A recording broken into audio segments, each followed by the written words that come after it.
तो if you substitute this part here, mu equals to mu not 1 plus chi, chi का value हो जाएगा 4 pi into 10⁻⁷ plus ये हम लोग यहाँ से निकाल लेंगे 1 प्लस का वैल्यू आ गया, मल्टीप्लाई करके छोड़ दो, आपको मिलेगा म्यू का वैल्यू। बट इधर पे एक प्रॉब्लम हो गया, यहाँ पे एक छोटा सा प्रॉब्लम हो गया। यहाँ पे इन्होंने सॉल्व किया, बहुत मस्त कैलकुलेशन भी किया, बट ये 2 मार्क का न्यूमेरिकल में इसको 2 का 2 मार्क नहीं मिलेगा, इसको सिर्फ 1.5 मार्क ही मिलेगा।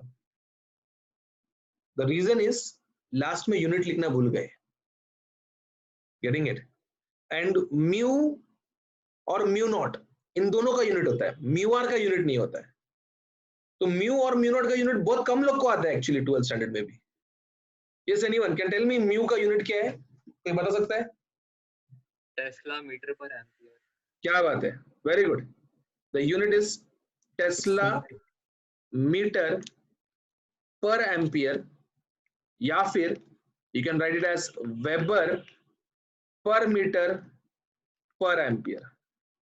तो ये दोनों म्यू के ही यूनिट है, म्यू और म्यू नॉट ये दोनों के लिए वैलिड है ये, समझे? तो जिनको पता नहीं है आप लिख के रखें और इसको बाय हार्ट करें, क्योंकि ये बहुत याद रखने जैसा चीज है ये चीज। टेस्ला मीटर पर एम्पियर और weber per metre per ampere, तो वो 4 pi into 10⁻⁷ Tesla metre per ampere करके याद रखने का रहता था हमेशा। तो ठीक है, कर तो लिया हमने अभी। लेट्स मूव फर्दर नाउ, आगे बढ़ते हैं। तो नेक्स्ट क्वेश्चन हमारा ये रहा तुम्हारे सामने। The magnetic field B and magnetic intensity H of a material are 1.3 Weber per meter square and 900 ampere per meter. B का वैल्यू दिया है, H का वैल्यू दिया है और बोला है कि फाइंड करो म्यू, म्यू आर और ससेप्टिबिलिटी। ठीक है ना, ढूंढ लेंगे, आसानी है। तो B और H दिया है तो फॉर्मूला ही दिमाग में आता है, B is equal to mu H, और अगर B is equal to mu H है तो म्यू क्या हो जाएगा, B बाय H हो जाएगा ऑटोमेटिकली। फिर उसके बाद में mu equals to mu not mu R से म्यू आर ढूंढ लेंगे, और एक बार म्यू आर मिल गया तो ससेप्टिबिलिटी भी निकाल लेंगे। तो चलो सबसे पहले डिवाइड करके बी का वैल्यू एच से, कैलकुलेशन पार्ट में छोड़ दे रहा हूँ डायरेक्टली, आई एम अज्यूमिंग कि हमको आता है अभी कैलकुलेशन करने। तो बी का वैल्यू पुट किया और एच का वैल्यू पुट किया, दोनों का वैल्यू सब्स्टिट्यूट करने के बाद में जवाब मेरे को म्यू का मिल गया। यूनिट यहाँ पे भी लिखा नहीं है, आपको लिखना पड़ेगा टेस्ला मीटर पर एम्पियर। ये आ गया बी का म्यू का वैल्यू आ गया। फिर इसके बाद निकालना है हमको, म्यू आने के बाद हमको अभी निकालना है म्यू आर का वैल्यू। तो mu R is mu upon mu not. तो जो भी आंसर मिला है 1.4 इंटू 10⁻3, इसको डिवाइड करने का mu naught, that is 4 pi into 10⁻7 से मल्टीप्लाई करने का।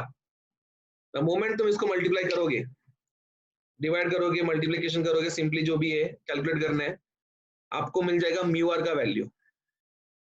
तो यहाँ पे म्यू आर का वैल्यू आता है 1.114 इंटू 10⁻3, वो मल्टीप्लाई कर दे ना, 10⁻3 भी मल्टीप्लाई कर दे, तो म्यू आर का वैल्यू हो जाएगा आपका 1114। इसका यूनिट लिखने का नहीं, क्योंकि इसको यूनिट नहीं है, ये यूनिटलेस है म्यू आर। तो 1114 ये म्यू आर का वैल्यू है। तो ससेप्टिबिलिटी का क्या वैल्यू रहेगा, एक कम, क्योंकि म्यू आर इज 1 प्लस काय, राइट? तो काय वुड बी म्यू आर -1, तो एक कम कर दिया, तो क्या आंसर आएगा 1113।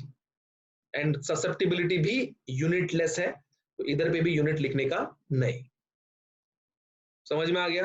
हर एक न्यूमेरिकल समझ में आ गया तुमको अभी? अब न्यूमेरिकल तुम्हारे पल्ले पड़ गया है, अब तुमको एमसीक्यू करके देना है। मैंने न्यूमेरिकल किया तुम्हारे लिए, तुम मेरे लिए एमसीक्यूज करो। एंड एमसीक्यूज एकदम तेज, मतलब तेज, 100 लोग की चैट बॉक्स में आंसर डाल देने का फटाक से। तो let me keep a track कि कौन से बच्चे हैं जो बहुत फास्ट कर पा रहे हैं चीजों को। तो वैरायटी में न्यूमेरिकल्स हैं, एमसीक्यूज हैं। Have a look at it and start. Your first question is this. कुछ भी नहीं बताऊंगा मैं, बिल्कुल मदद नहीं करूंगा, तुमको ही करने का है।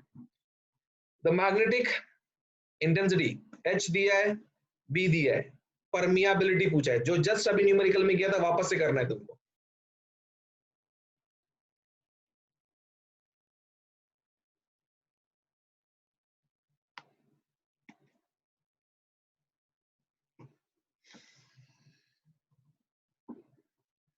Perfect, very good.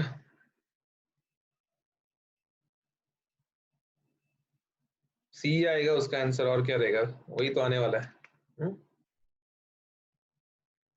Very good.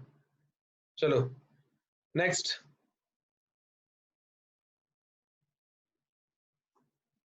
Relative permeability mu R देके रखा है, and what is its absolute permeability, मतलब म्यू पूछा है, म्यू आर दिया है, म्यू पूछा है, तो mu is mu not into mu R, तो म्यू नॉट का वैल्यू में ये 2000 मल्टीप्लाई कर देना खाली।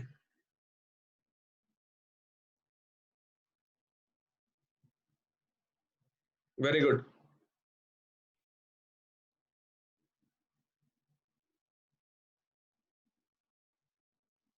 परफेक्ट बताया सब लोगों ने।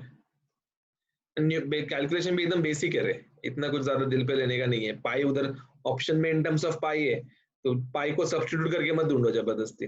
ऑप्शन पे नजर, सॉल्व करने के पहले कभी भी ऑप्शन पढ़ने का एक बार, तो दिमाग को समझता है कि कहाँ पे जाके रुकना है हमको। चलो एक और question,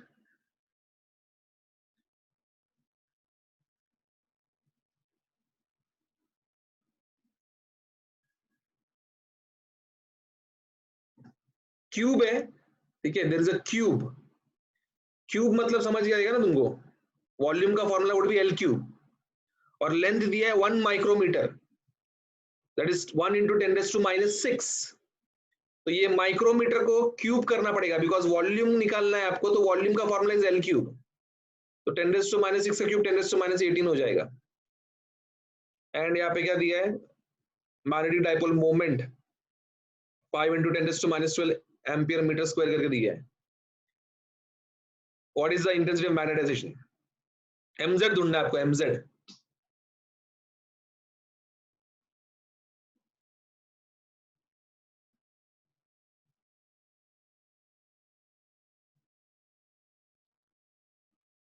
very good, minus conversion किया तो आंसर आएगा ही आएगा, इतना कुछ फॉर्मूला डिफिकल्ट थोड़ी है, बेसिक फॉर्मूला है। तो ये वॉल्यूम 10⁻18, तो 5 इंटू 10⁻12 डिवाइड बाई 10⁻18, 10⁻18 ऊपर आके +18 हो जाएगा, +18 -12 6 हो जाएगा, ऑप्शन डी तुमको आंसर में आ जाएगा।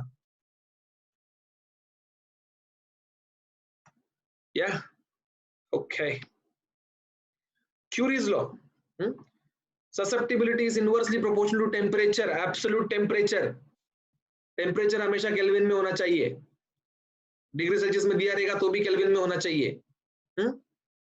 चलो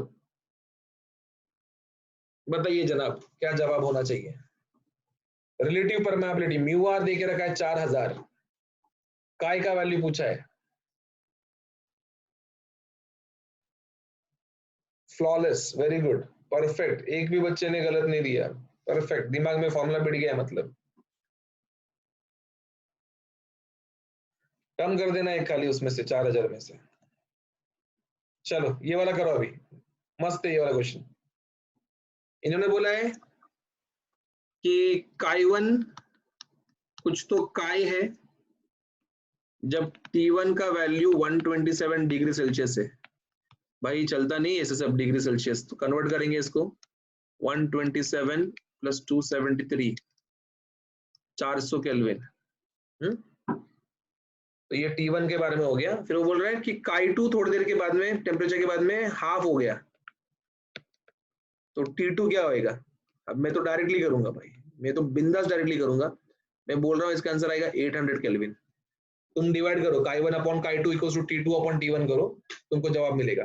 मैंने प्रोपोर्शनलिटी यूज किया, डायरेक्टली प्रोपोर्शनलिटी यूज किया मैंने, कि K is inversely proportional to T, तो जो K के साथ होएगा उल्टा टेम्परेचर के साथ होएगा, तो K हाफ हो गया, टेम्परेचर डबल हो जाएगा, समझा। तो 400 का हुआ 800 हो जाएगा, फिर 800 को वापस -273 कर, क्योंकि ऑप्शन केल्विन में नहीं है, तो कितना आएगा 527 आंसर आएगा, ऑप्शन सी आना चाहिए, जो कि आया है बहुत सारे लोगों को। वेरी गुड,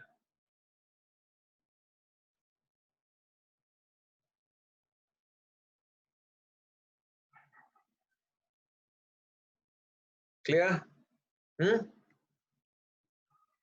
और ये तो खुद क्यूरीज लॉ ही पूछ लिया भैया इन्होंने, अभी इससे सिंपल कुछ हो ही नहीं सकता है, सीधा क्यूरीज लॉ ही बोल दिया इधर पे।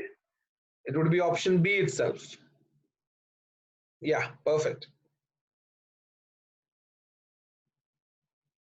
सर वो e raised to t term कौन सा है? ऐसी ऑप्शन है, एक्सपोनेंशियल दिया है उसको, एक्सपोनेंशियल थोड़ी होता है वो, इनवर्सली होता अच्छा नहीं मैं पूछ रहा हूँ e raised to t वो होता क्या है, मतलब ऐसे ही? है। E is exponential function. अच्छा Then comes the other one. अभी ये एक्चुअली हमने सबसे पहले किया था, ये लेक्चर का शुरुआती मैग्नेटिज्म का मैग्नेटिक मोमेंट वगैरह हमने सीखा था, लेक्चर डे 1 में सीखा था ये चीज मैग्नेटिज्म के, तो उसका ही फॉर्मूला लगाना है यहाँ पे। ये तुम्हारा क्वेश्चन है, क्या बोला है? Orbit of radius R with frequency nu and velocity v have magnetic moment m not. जो फ्रीक्वेंसी न्यू है तो मोमेंट m नॉट है। What will be its new magnetic moment if its frequency of revolution is doubled? frequency of revolution is doubled. ये m not का और frequency का कोई formula याद है क्या रे तुमको? कोई रिलेशन है m नॉट और फ्रीक्वेंसी का? yes anyone? EF pi r square. EF pi r square is EF pi r square. तो m not equals to EF pi r square में it can be clearly seen that m not is directly proportional to f. और अगर m not directly proportional to f है तो जो f के साथ होएगा वही m नॉट के साथ होएगा, है क्या नहीं? f क्या हो रहा है? डबल हो रहा है, तो m नॉट भी क्या हो जाएगा? ऑटोमेटिकली डबल हो जाएगा। भाई डायरेक्टली प्रोपोर्शनल का मतलब ही वही होता है, तो f डबल तो m नॉट भी डबल, तो कौन सा ऑप्शन है m नॉट डबल वाला? ऐसा हमारा ऑप्शन B है, तो आंसर भी B रहेगा यहाँ पे। समझ में आया सबको? ये क्या कर रहे हैं लोग? अरे बाप रे, अरे चालू क्या है बाबा? ऐसे सब नहीं करने का। कभी कभी वो लोग बताते हैं हमको कि कैसा सम नहीं करना चाहिए, तो ये उन्होंने बताया कि ऐसा सम नहीं करने का, जब डायरेक्टली आ रहे टिक करके आगे निकल जाने का, टाइम सब ऐसा खोटी नहीं करके लेने का उधर पे। तो this is clear that 2m not answer आएगा उसका, ये हमने निपटा लिया। फिर ये एमसीक्यू पहले भी तुमने सॉल्व किया है, बोर मैग्नेटॉन के फॉर्मूला के टाइम पे मैंने आपको ये बताया था कि क्या रिलेशन है इसका। Very clear cut answer, you can tell me directly क्या आंसर रहेगा इसका। No need to solve, you should say it directly, याद होना चाहिए आपको कि m is always directly proportional to principal quantum number, directly proportional रहता है वो।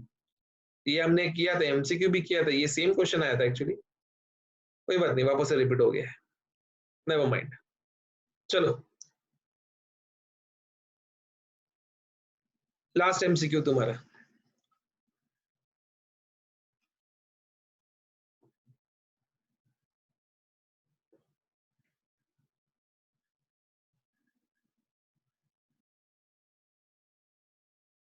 परमियाबिलिटी ऑफ सब्सटेंस दिया है, म्यू दिया है, म्यू नॉट देके रखा है और म्यू आर पूछा है।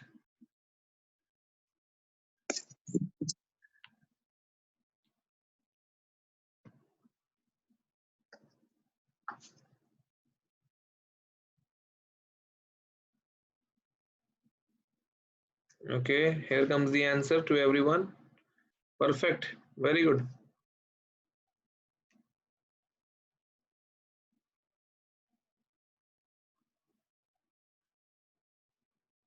सबको सेम आंसर आना चाहिए, बी, क्योंकि बी आंसर है उसका, ठीक है?